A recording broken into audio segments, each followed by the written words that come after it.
2024 May 8-ന് രൈരുഗോപാൽ ഡോക്ടറുടെ വീടിൻ്റെ ഗേറ്റിൽ ഒരു ബോർഡ് പ്രത്യക്ഷപ്പെട്ടു. എൻ്റെ ജോലി ചെയ്യാനുള്ള ആരോഗ്യം ഇന്നെനിക്കില്ല, അതുകൊണ്ട് രോഗികളെ പരിശോധിക്കുന്നതും മരുന്ന് കൊടുക്കുന്നതും നിർത്തുകയാണ്.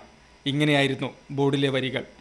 ഇത് സാധാരണക്കാരായ രോഗികൾക്ക് വലിയ ആഘാതമായിരുന്നു. ശേഷവും ഡോക്ടർ ചികിത്സിക്കാൻ പാകപ്പെട്ടോ എന്നന്വേഷിച്ച് ഗേറ്റിന് മുന്നിൽ ദിവസേന ആളുകളെത്തി. കണ്ണൂരുകാർക്ക് അത്താണിയായിരുന്നു ഡോക്ടർ രൈരുഗോപാൽ.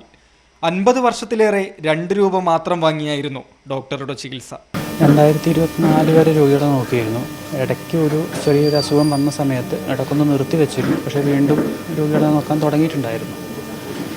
അത് പിന്നെയും ആരോഗ്യനില കുറച്ച് വഷളായപ്പോഴാണ് പിന്നെ പൂർണ്ണമായിട്ടും നിർത്തിവെച്ചത്. പുലർച്ചെ 4 മുതൽ വൈകിട്ട് 4 വരെ ഡോക്ടർ രോഗികളെ പരിശോധിച്ചിരുന്നു. പിന്നീട് കുറച്ചുകാലം രാവിലെ 6 മുതൽ വൈകിട്ട് 4 വരെയാക്കി. ജില്ലയ്ക്ക് പുറത്തുനിന്നും രോഗികൾ ഡോക്ടറെ തേടിയെത്തിയിരുന്നു. സാമ്പത്തിക ബുദ്ധിമുട്ട് അറിയിച്ചവർക്ക് മരുന്ന് സൗജന്യമായും നൽകി.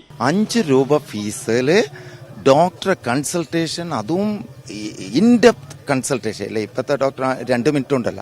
എന്നിട്ട് എഴുതി തരുന്ന മരുന്ന് തൊട്ടടുത്ത ഫാർമസിയിൽ നിന്ന് ജനറിക് മെഡിസിൻ പോലെ 5 രൂപക്ക് കൺസൾട്ടേഷനും ഞങ്ങൾക്ക് മെഡിസിനും തന്ന ഒരു അത്ഭുത ഡോക്ടറായിരുന്നു ഈ രൈരുഗോപാൽ. അന്ന് 2 റുപ്യാണ് ഏടി കണ്ണൂർ പട്ടണത്തിൽ ഉണ്ടാവില്ല അങ്ങനത്തെ ഒരു ഡോക്ടർ. ചെറിയൊരു 2 റുപ്യനെ കൊണ്ട് ഗുളികയും മരുന്നും എല്ലാം ആയി.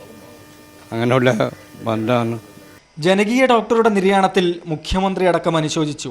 ഒപ്പം ചികിത്സയുടെ കൈപുണ്യമറിഞ്ഞ ലക്ഷക്കണക്കിന് ആളുകളും. മാതൃഭൂമി ന്യൂസ്, കണ്ണൂർ.